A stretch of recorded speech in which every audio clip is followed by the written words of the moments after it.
అందరికీ నమస్కారం. హైషు makers welcome. ఈరోజు రెసిపీ అయితే ఇన్స్టెంట్ బిర్యానీ ప్రీమిక్స్ అండి. చాలా బాగుంటుంది. ఇంటికి దూరంగా ఉండేవారి కోసం మనం ఇలా రెడీ చేసి ఇచ్చారంటే మాత్రం వాళ్ళు చక్కగా మీ చేతి రుచి అనేది మిస్ అవ్వకుండా ఉంటారనమాట. ఇప్పుడైతే మన రెసిపీలోకి వెళ్ళిపోదాం. చూస్తున్నారు కదా, నేను గరం మసాలాలన్నీ తీసుకున్నాను. లవంగాలు ఒక 5, అలాగే నేను కొద్దిగా గరం మసాలాలు అన్నీ తీసుకున్నానండి. అంటే మేము ఎంత స్పైసెస్ తింటామో దాన్ని బట్టి. ఇదైతే క్యాప్సికమ్ అండి. క్యాప్సికమ్ అనేది నేను డ్రై చేసి వేసుకున్నాను అనమాట. ఎందుకంటే మామూలు పచ్చిగా వేసేస్తే మన ప్రీమిక్స్ అనేది పాడైపోతుంది. అందుకని డ్రై చేసి వేసుకున్నాను. మీకు ఇష్టమైతేనే వేసుకోండి, లేకపోతే లేదు, స్కిప్ చేసేయచ్చు. ఇప్పుడైతే పుదీనా కూడా నేను డ్రై చేసి వేసాను. పుదీనా అయితే ఖచ్చితంగా మీరు డ్రై చేయాలండి. కొద్దిగా మీరు తెచ్చుకొని కడిగేసి ఆరబెట్టి దాన్ని ఇలాగా తయారవుతుంది. సాయంత్రానికి ఆరిపోతుంది.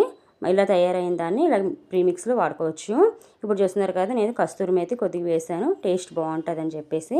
ఇది బీట్రూట్ అండి. బీట్రూట్ నేను ఇలా ఎండబెట్టి ఉంచుకున్నాను అనమాట. అది కూడా కొద్దిగా వేసాను. ఇది ఆప్షనల్ అండి, బీట్రూట్ క్యాప్సికమ్ అనేది. ఇప్పుడు చూస్తున్నారు కదా, ఇప్పుడైతే మనం మిల్ మేకర్ కూడా దాంట్లో కలిపేసుకుందాము. ఇప్పుడు ప్యాన్ పెట్టుకుందాము. ఇప్పుడు మనం రెసిపీలోకి వెళ్ళిపోదామండి. అన్నీ రెడీ చేసేసుకున్నాం కదా. ఇప్పుడు ప్యాన్ పెట్టుకొని ఈ గరం మసాలాలన్నీ ఒక దాంట్లో వేసేసుకున్నాము. ఇప్పుడు చూస్తున్నారు కదా, ఆయిల్ మాత్రం కొంచెం ఒక 1/2 కప్పు వేసుకోండి. ఇది కేజీ బియ్యానికి కదా, బాగా మనకు ఆయిల్ అనేది పట్టాలి. ఇందులోని కూడా నేను అల్లం వెల్లుల్లి పేస్ట్ పచ్చిది వేస్తున్నాను. అది కూడా నేను కొద్దిగా ఆరబెట్టుకున్నానండి. మరీ తడిగా నీళ్ళు ఉన్నది కాదు. కొంచెం నీళ్ళు వేయకుండా బాగా గ్రైండ్ చేసి దాన్ని కొద్దిసేపు ప్లేట్లో వేసి ఆరబెట్టి అప్పుడు దీంట్లో వేస్తున్నాను.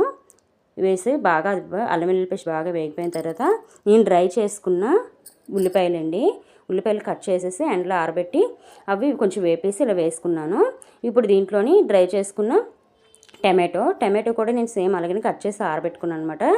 ఇప్పుడు దీంట్లోని కేజీ బియ్యం అండి. కేజీ బియ్యానికి చేస్తున్నానని చెప్పాను కదా, కేజీ బియ్యానికి ఇలాగ అన్నీ మొత్తం మసాలాలన్నీ కలిపేసాను. ఇప్పుడు దీంట్లో పసుపు కొద్దిగా వేసుకున్నాను. కలర్ బాగుంటుందని మీకు ఇష్టమైతే వేసుకోవచ్చు, లేకపోతే లేదు. ఇప్పుడు ఉప్పు అండి, దానికి తగినంత ఉప్పు వేసేయండి. కేజీకి మీకు ఇప్పుడు నేనైతే పెద్ద స్పూన్ తోటి 1 స్పూన్ వేసాను. మీరు తయారు చేసుకునేటప్పుడు కొంచెం ఉప్పు చూసుకోవాలి. ఇప్పుడు దాంట్లో ధనియాల పొడి, కారం అన్నీ వేసేసి, కారం కొంచెం తక్కువగా వేయండి, ఎక్కువ వేయద్దు. ఇప్పుడు గరం మసాలా అనేది వేస్తున్నాను.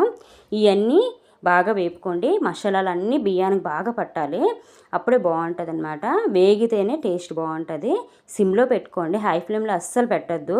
హై ఫ్లేమ్లో పెట్టారంటే మొత్తం బియ్యం అంతా మాడిపోతాయి. సిమ్లో పెట్టి బాగా వేపుకోండి. ఇప్పుడు ఇలా వేగిన దాన్ని ఇప్పుడైతే మనకి ప్రీమిక్స్ అనేది రెడీ అయిపోయింది. చల్లారిన తర్వాత బాటిల్లో తీసుకోవడమే. ఇది ఎలా తయారు చేయాలనేది నెక్స్ట్ వీడియోలో మీకు చెప్తాను. మా వీడియో మీకు నచ్చింది అనుకుంటున్నాను. Thank you for watching.